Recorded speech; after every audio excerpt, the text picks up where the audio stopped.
Okay, Ray Down the Truth with People's Choice with another Lit Linguistics artist. We have Fofi here. And I'm honored to have Fofi. She's been around for a nice little minute. She was in a group. I'm really excited to hear about some of these answers that I get and how far she's come, because I know she's got a name out here. She's definitely heavily affiliated with the Huru movement and the Huru House. And I'm gonna start off as I do with everybody. What is it about poetry, though? What got you into poetry and when? Okay. I was an LPN for 21 years. Wow. And when I went back to school to become an RN, it's heavy. It's heavy. Yeah. And you have to use a lot of your imagination to write some of the different papers. And as an LPN transitioning to RN, we had to use some of the cases that we had worked on, but we had to think about them differently, like socially, ethically, whole family, you know. As an LPN, you see it and you do it. The whole it's dynamic. Mechanical. Okay. But with an RN, it's not only mechanical, it's association with this part does this because this doesn't work right, and you got to have that. It's more of the complete picture. Okay. So we had to take an incident that we worked in, because we were already LPNs, Right. and apply it to different situations and write papers about it. The ethical, the spiritual, the religious, the social, the whole thing. Wow. So after I got out of them, when I got out, my last class before I went to get my bachelor's degree, I was flirting with this guy that I knew, an old schoolmate, not living here in St. Louis. And he played golf.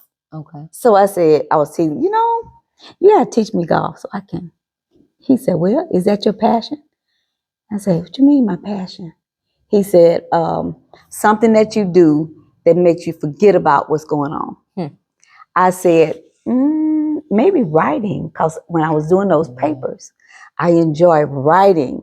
Okay. I could stay up all night and write. So I said, write. He said, well, why don't you write a book? I said, that takes too long, man. I'm a Gemini. I need it now. He said, well, try poetry. I said, you got something there. I'm going to try that.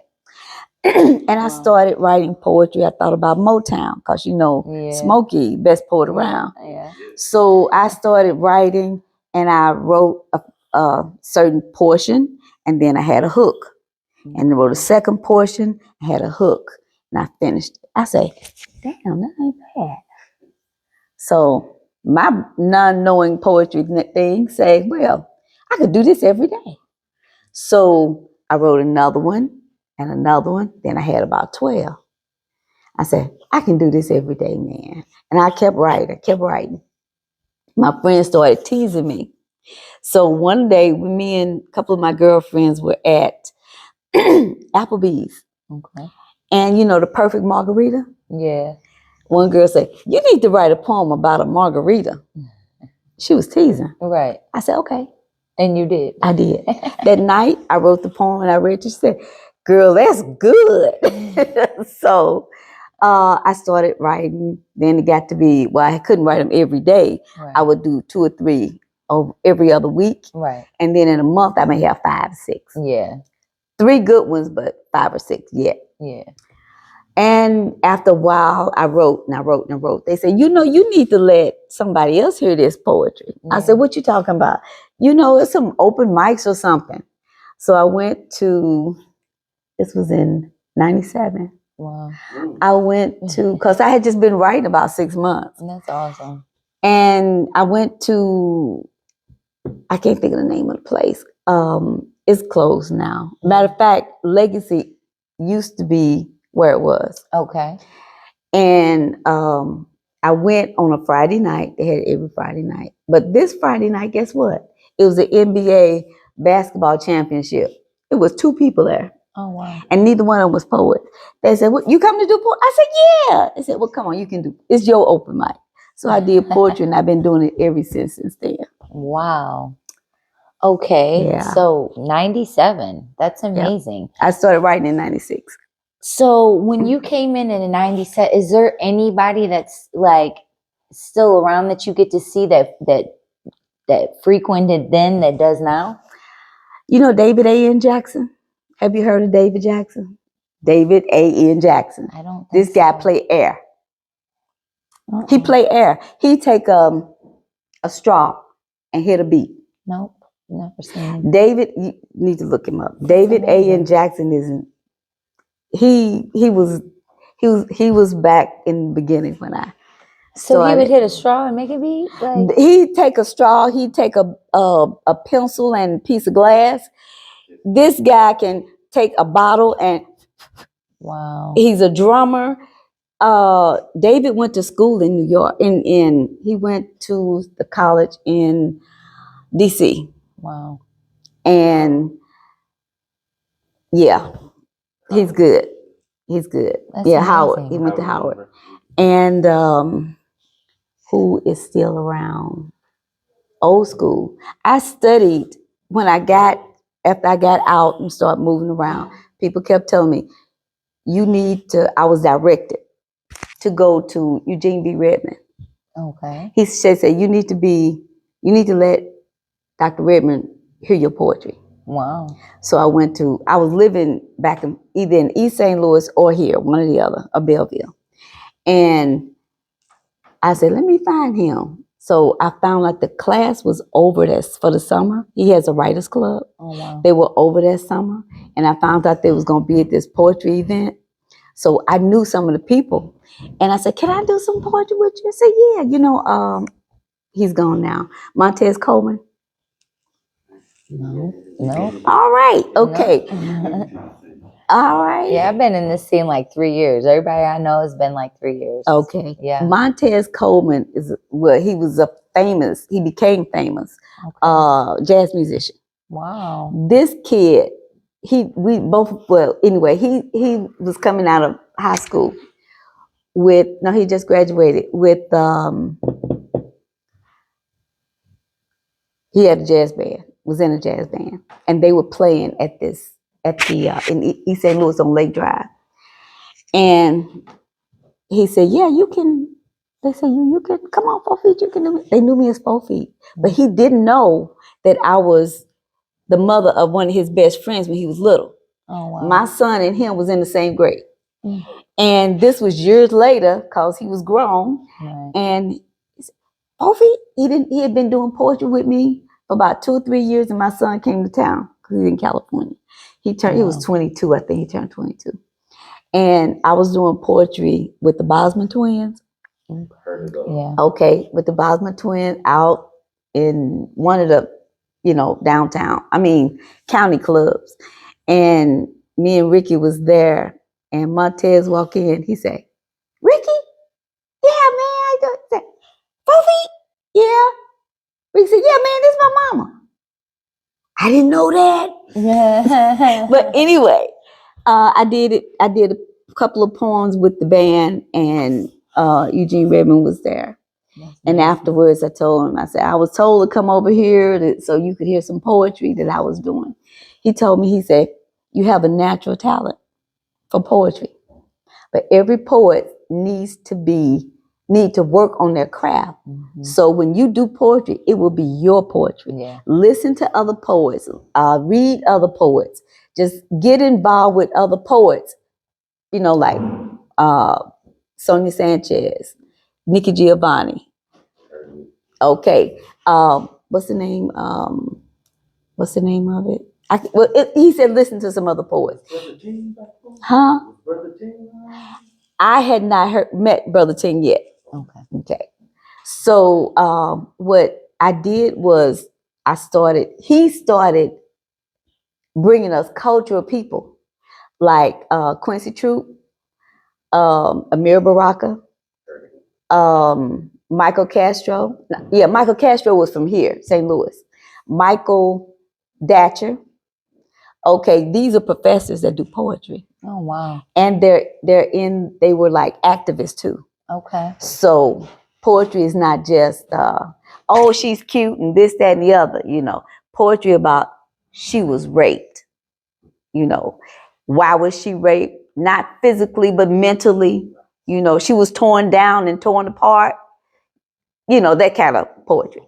Anyway, I started listening, and Sonia Sanchez, I just love her. Nikki Giovanni, I just love her because she's straightforward. So I just started listening to different poets, and when I heard something that caught my ear, I kind of let that resonate until when I started doing poetry. I know jazz is my thing. I started doing poetry, and it just come out. What needs to be comes Yeah. out, and I learned to write it in a rhythm that I like to say it. Yeah. You know. Yeah. So I have a lot of different styles, and I have a lot of different things to say about a lot of different things. Yeah. But I finally found my voice. And that's what most poets, you know, they're like, man, it's just such a powerful form of expression. So throughout this time, what's some of the stages that you have touched and mics that you have touched that you just feels like, wow, I can't believe I did that, or I can't believe I was blessed to, you know, the opportunity to be in front of this crowd or at this venue? I think one of my favorite outstanding venues, which could be I could think back to a few, but I opened the pageant for Will Downing. Wow, that's huge. Yeah, that's huge. I opened for Will Downing, and I say, damn. Yeah. Damn. That is quite amazing. I did it. And that was real, it was healing. Yeah. It was healing. So how long ago was that? 2007, I believe. Okay. All right. Wow. That's amazing. You was at a top spot when a lot of people was just starting off. Getting started. Well, I remember I became a member of Soul Vibe. Right. And I want to ask in about the early that. 2000s. Okay. When we first got together. That's when I met Brother Ting. Okay. So the early 2000s. Amazing poets. Amazing. Yeah. Oh my God. Now I wanted to ask, just because you was giving, like, what was it like in between when you started and then when you hit like Soul Vibe? Because that seemed like a whole different like realm of poets. It was, okay, I started in 96. I wrote 96. I met Soul Vibe in 99, I believe. I had already worked with Eugene Redmond between the beginning and Soul Vibe. And I met David Nelson of the Last Poets. Just different. I just got in the community, poetry community. So through Eugene Redmond, I got introduced into a lot of circles. Shirley LaFleur. I did poetry with all those people. And it was, to me, it was cool. But I didn't realize that I was making history. Yeah. And Eugene Redmond was the little brother to Maya Angelou. Okay. So he was close with her. And we got to see her one time, but she was beginning to get sick. And I never really got to go up and meet her, but we got to see her, and she didn't feel well. So she just let us in. It was somewhere in Illinois. But we got that chance because she was his little brother. Wow. Yeah. So it was nice, So what's some of the biggest accomplishments other than like the venues you've touched, like personal accomplishments in poetry thus far? Like, did you ever say like, this is something I want to do, and you did it? That's what yes. Yes, I know. I said I wanted to do a CD. Okay. I did 2. Nice. I produced them. I organized them. Wow. I got the people to work with me, and they just the way I want. That's amazing. And I said in 2013, I wrote and produced my own book. Wow. So those are 2 things I did that I said when I was going to do poetry. That's what I was going to do. Yeah, And then when I opened up a wheel down, I said I wanted to do that, and I did. that's amazing. So the next category of things came into my life because I kind of slowed down for a while Okay, after Mike Brown was murdered. okay. And I got the calling that I need to be in African People's Socialist Party. Which is what you're in right I'm here in with now. the Uhuru, right? I slowed down with the poetry because if you're not writing poetry, you're living it. Yeah. So I was trying to write from a new perspective because most of my earlier poetry was sensual, raunchy, Okay. but it was raw. And when I started putting panties and clothes on my poetry, it made more sense to me. And I thought about, at the time, I've always had, my kids were the age of the kids that I was doing poetry with. Okay. And I didn't want my grandchildren 15, 20 years later reading, oh, grandma, Yeah. you know? Yeah. They still might say, oh, grandma. Right. But, Right. but I had to try to put myself into my poetry. And being a nurse, I saw all kind of stuff. Yeah.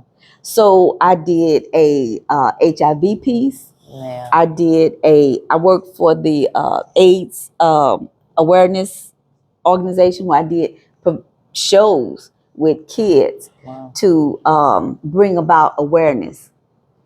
That's awesome. I wrote 2 You've done a books. lot. One with a group of kids at, I think it's Wade Elementary School, 3rd, 4th, and 5th graders. And we produced a book.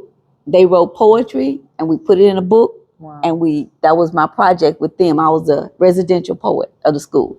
That is so cool. And one of my friends was a nurse at, I think it was a high school, on South Side.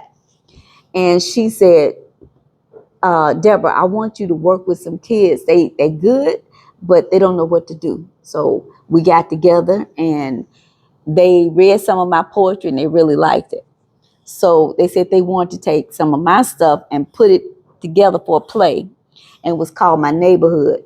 Wow. And we performed the play at the Red Cross International Conference. Wow. And they were just happy. It was a situation. It's like 10 of them. 2 or 3 of them would do a couple of poems. They did poetry according to the neighborhood.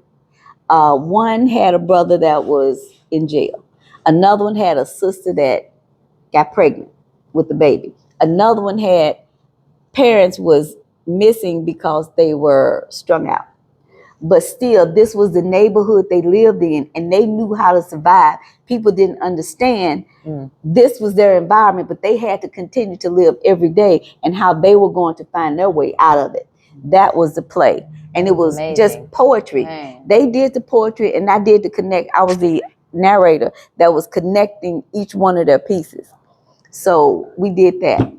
That was powerful. That was fun. And the kids learned that no matter who you are or what you have, you've got a chance to be who you want to be, but you have to make up your mind. Don't get caught up in the situation. Make your own situation and a way out. Right. So you can help the next one reach back and pull up the next one with you. Yeah. So at least it gave them something to think about. Yeah. So I mean, that's an amazing outlet right there. 2 programs that I just got. Okay, I can do this. So how long ago was you in the school doing the residential? Okay, that was in 2008. Okay. And 2010. Wow. So you did it twice, 2 separate. That's well, one was with high school kids. Right, and then the play was with high school kids. Right. And the 3rd, 4th, and 5th graders was the ones I would go once a week for like 8 weeks. And they would once a week for 8 weeks. And I'd tell them about how to write poetry, what it was, how it felt.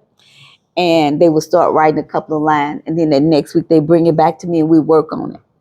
So these kids, I mean, the 3rd graders were great.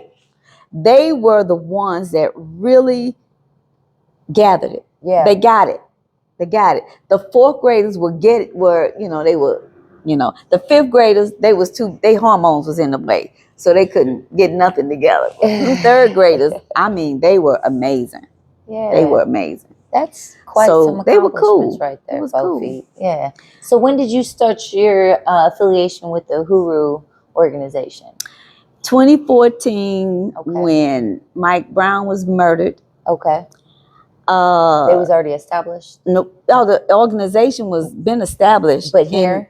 No, that was when it Right. came here. Okay, right. Chairman saw how what was going on TV, like Yeah. everybody did, Yeah. and hear somebody say the chant was "kill the police."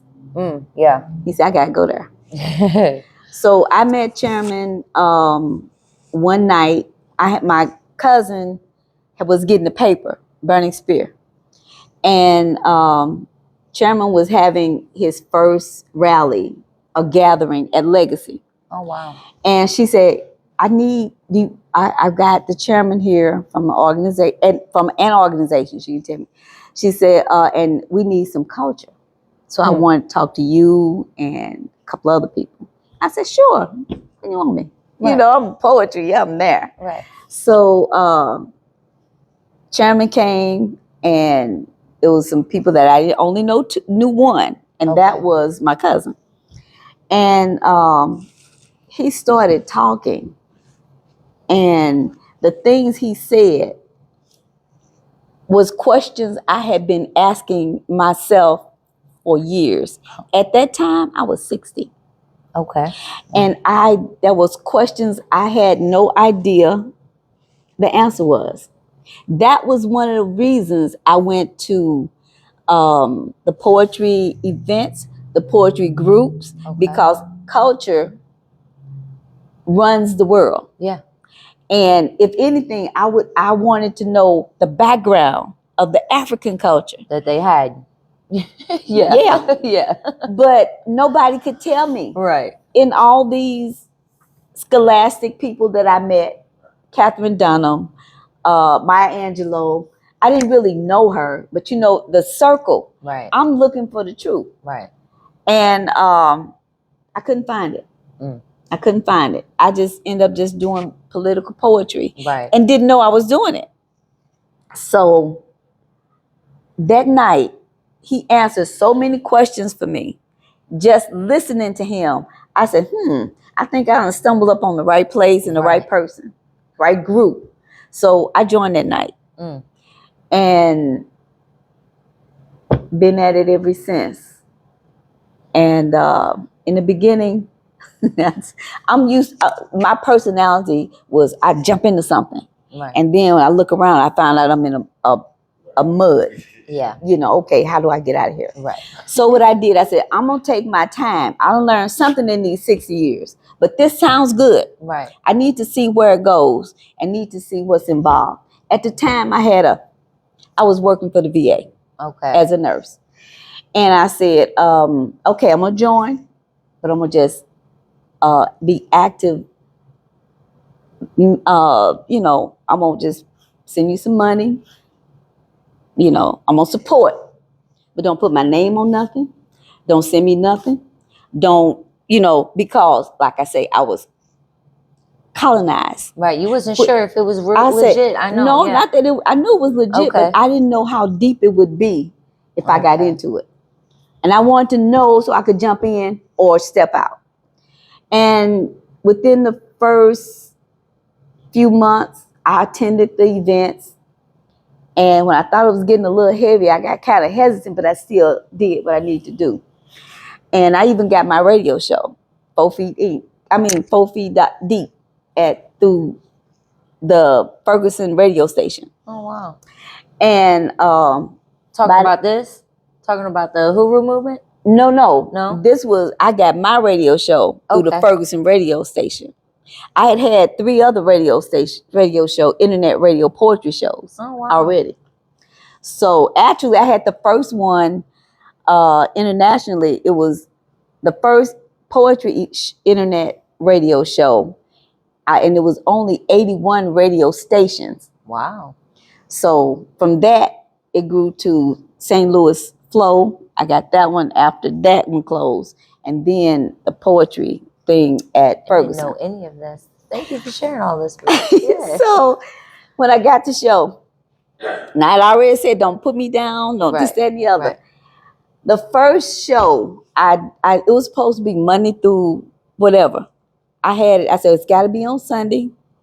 And I got to have my first guest was Omali Yeshitela. Really? Yeah. Wow. After I had done all that, don't do this, don't do that. So I jumped in. Feet And I first. did the show for about 2 years. Wow. And I stopped doing the show because I became local president of the Impedum organization. Okay. And in 16, I think it was 16. But that's when I stopped doing the radio show. But I had jumped all 4 feet into the movement because I Wow. believed in it. And I saw what good it was doing. Yeah. So explain a little bit. I'm hoping to put a commercial of information of sorts about the Huru movement because it's so deeply rooted into every facet of our problems globally. And can you just kind of touch about like how it affects everybody and what it is and your role over here? Because I know you have a specific role over here that you're kind of overseer of. Okay, the Uhuru movement is a organization that is over 51 years old. Okay. And it is to complete the vision of Marcus Garvey, Malcolm X, Okay. the Black Panther Party, Yeah. all the heroes Mm-hmm. of the Black Power movement. And it is to complete it. And that means the difference between that time and this time is that the Uhuru movement uses science to operate and validate issues Okay. and problems All right. and answers. So what do you mean by that? Like uses science. So People move off of emotions. okay. People move off of emotion. And that can be dangerous Mm-hmm. because you don't take in all of the elements surrounding that. Right. So when you sit down and you say, okay, this is the problem. This can be the answer. But what is entailed with that? You've got these people on this side, these people on this side, these people on this side. So everybody wins. Right. You have to bring it all together and work it out. Amen. You have to bring it on. And that's not an easy thing. It's not. But it's a winning thing. Yeah. It's a winning thing. It sounds so easy, don't it? Like It sounds sounds easy. like everybody Okay, should be right on board, but you know that African women have their own issues yeah. with children, with or without husband, African families. But basically, we all have the same problem. Right. We're pinpointed because we have a color. Right. Right. We're Black. But the women, you can't treat everybody with the same bowl. Everybody has their own, their own recipe. You have to have this organization working with this recipe Right. of women. You have to have this recipe dealing with the mental portion. Okay. You have this recipe working with the medical portion. The political question is that people don't know they're colonized. Right. They don't know that they've been brainwashed, or I can't say brainwashed. They've been conditioned. Yeah. When we were taken, the most precious commodity of Africa is the people. Mm. And when they were stolen for labor and entertainment, when they were stolen, they started stripping Africa. Can I say rape? That's Okay. what they did. They yeah. raped Yeah. Africa. Absolutely. And not only did they rape it for its people, They raped the people of their culture, Mm. of their language, of their needs and desires, and treated them less than human. And guess what? They said we're free. That's bullshit. Right. That is a cloak and dagger. Yeah. Since we're all colonized, we were taught and raised to think a certain kind of way. Yeah. And for you to learn to think for yourself and for the collective, you have to first unlearn what you've learned. Yes.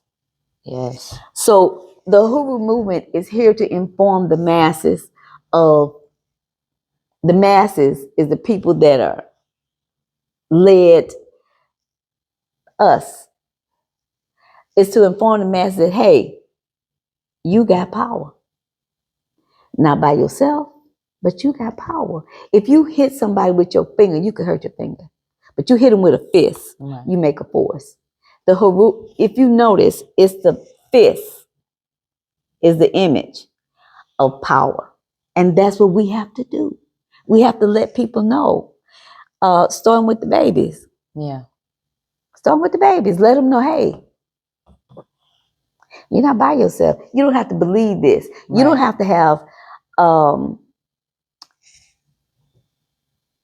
you have to do more. Yeah, it's You so have to do hard for more. the kids these days because like you want to tell them the truth and stuff, but you still have so many families that are so very heavily indoctrinated and programmed. You know, like I was just hearing this gentleman talk about his whole life he thought he was Mexican. You know, he was like, you know, I'm claiming this race Mexican and all this other stuff, and he's like, and then I find out that my parents' native tongues are really Native American tongues, right? So languages from the natives here in Americas.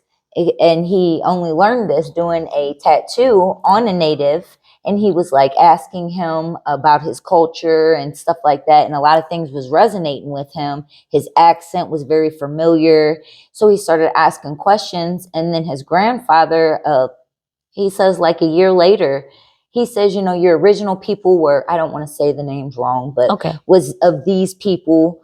And his head went back to the Native American man that he was like, you know, we celebrated Thanksgiving every year, and I never knew that what we were giving thanks to, and yeah, that we were giving thanks to the colonizers that wiped my people out and made me a completely different race. Like the realization hit him of like everything I've ever known. He was like, and this is in the South Americas, Guatemala's. He was like, all the Caribbeans, all that stuff has been repressed information, and he didn't know. And so many of the people are learning about this. So that's why I really am glad that we have you on the show and you represent this, because this is something that needs to be worldwide. And honestly, in our kids' lives, they need to know true history. They need to know true culture. And how do we get back there? You know what I mean? After all of this, after everything, how do we get back to being able to be one people again, one race? You know what I'm saying? Yes. How do we do that? So, okay. All right. So that's, I'm real grateful that you're going to be on the show, and we have like 7 other artists on this show. We handpicked every single one, every show. And, when I heard that you had been doing poetry for like 30 years, I wasn't sure if that was accurate or not, but that was about the range I heard. So I've been on the scene since, like I said, 96. That's incredible. And I started doing poetry, and it became infused into my blood in my everyday life. And speaking of Thanksgiving, right here at Aquaba Hall, which is the Ahuru House, at 4101 West Florissant, we will be having a not Thanksgiving Thanksgiving I like it. event right here. We will be having turkey and dressing, and we'll have a wonderful program so people will know Yeah. just what that young man did. Yes. He's an original. He's a not original Indian American. He's an original native of the country, of this country. continent. Yeah, of this country. Yes. And yeah, and thinks that you're just Mexican, like, but That's this just was your something- land, like Right. what, and yeah, we need to know these things because even when I go to family and I try to explain it, they're, oh, that's not what Thanksgiving was. I'm like, man, you Yes, just it don't even was. know. You That's obviously why don't they even know. come out. Yeah, It's free. Please get educated. It's free. Come out. This is why we have this hall. Yeah. On Sundays from 3 to 5, unless there's a special program going on. Okay. We have a free event, community event. We want you to come in. We want you to take in the truth. Yeah. If you have questions about it from what you've learned or what you know, you can ask. You can get answers and just be a part of the answer to the problem Yeah. that's floating around, because people don't know, they assume. Yeah. Or when you don't have a culture or a belief of your own, then you borrow from other people. Yeah. So come and get what's yours. Yeah. Find out who you are. And if you know who you are, let us know so we can spread the word. We have what we call Karamu, which is Swahili for a festival, a feast, feast. So we have food at the end of every rally. And we call it a rally because we want you to come. We want you to be educated. Bring your kids. You can't get educated without the kids because they are the future. Yeah. They are the future. So true. And we have different programs. We have poetry events. Yeah. Yes. We have, this is where you can come every Sunday, 3 to 5, right here, 4101 West Florissant. Okay? Yeah. Yeah, for real. Come get you some, because I was kind of like hooked the first time I came. I was like, man, this is so needed. Like, I wish I could dedicate way more time to it. But however, information is power, right? That's so right. That's what we're spreading here. Fofi, I want you to know that I am just thoroughly impressed with that resume you told me. Oh. I'm thoroughly impressed with the community work that you do, that you're involved in. And I really look forward to just having you bless the stage. Like, just Thank having you. your presence there in suit of everything you stand for. And I definitely look forward to marches. I wore this because I couldn't make it to y'all's DC march. Oh, it was so amazing. I'm trying to find out. I can find out where you can actually see. If you go to handsoffuhuru.org. Okay. There we are. Handsoffuhuru.org. Okay. And you can see the march, the DC march, the speeches, the rally. I couldn't walk the rally. Okay. Because I'm driving the van with the first aid kit and the water and stuff. But it was amazing. Yeah, and you guys are always into something. Every year, the Black is Back Coalition for Peace, Justice, and Reparation is a combination of 18 organizations. Wow. For the same reason. It's to free Africans. For us, not just Africans, because wherever you were born, if you got melanin, you got an African descent. Yeah. Okay? We need our own power to feed, house, and educate our children. We need our own power. Yeah. Our own power. Yeah. So my mom is 90. Wow. And she was talking to me the other day. Sometimes she just go off and think about when she was young. And she was talking about how they never paid rent. They never paid for doctors. Wow. Medicine, because my grandfather was a hunter. And they lived in Cairo, Illinois. Mm. And my grandmother's brothers and sisters, they all lived there too. But my mother had 7 sisters and brothers, told me 8. And they never paid any rent because my grandfather would go hunting and they would say, Pete, bring me some, when you going to get some rabbits. He would go get rabbits, coons, foxes, whatever he found. Right. And he would bring it back and these people would sell it. They would barter. Yeah. Okay. Trade. Yeah, absolutely. And that's how my mother said she wore the prettiest dresses to school. The kids, they worked. My grandmother would sew and sell the dresses, right, and shirts. And my grandfather would go out and shoot, hunt, and bring home birds, whatever. Yeah. But sustainability. they never if the work, like on the railroad or laying tracks or doing roads work in the fields, cotton and picking and beans and stuff, if that was out of season, they never went hungry. Right. Because they bartered.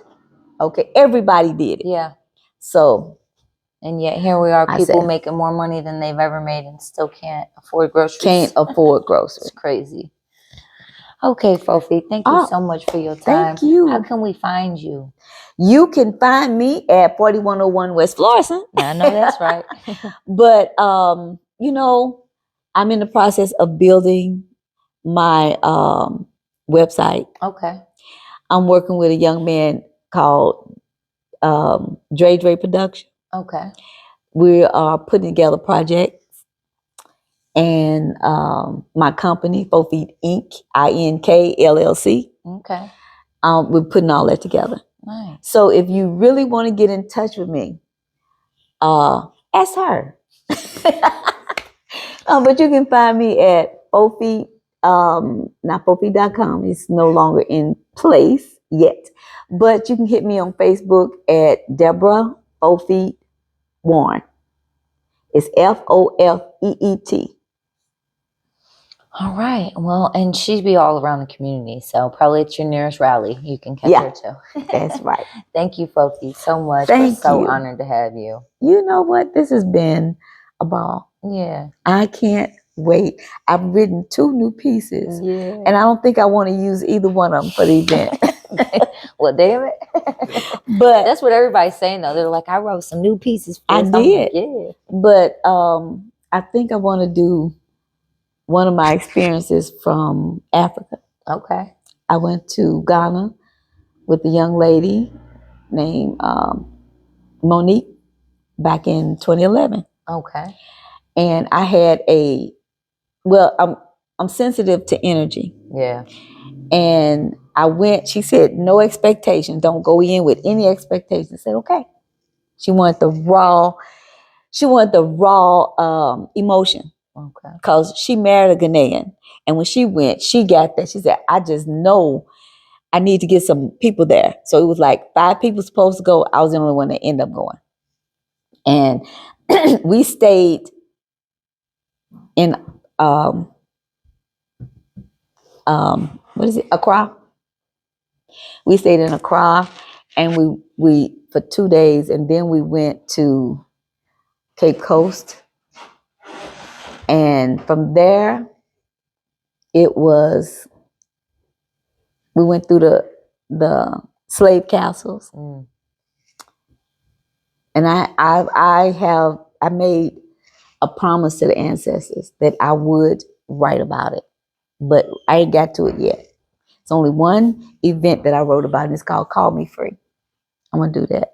Okay. The other night, at the event. I know whatever you got, you're gonna drop some wisdom for us. So, well, I can drop some wisdom now. Okay. Come to the Aquaba Hall every Sunday, 3 to 5. It's 4101 West Florissant. We're here unless there's a special event, but you got to come. It's free, and you get to eat.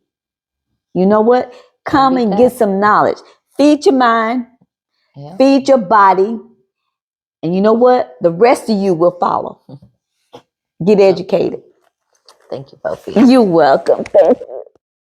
Thank you. Good interview. Yep.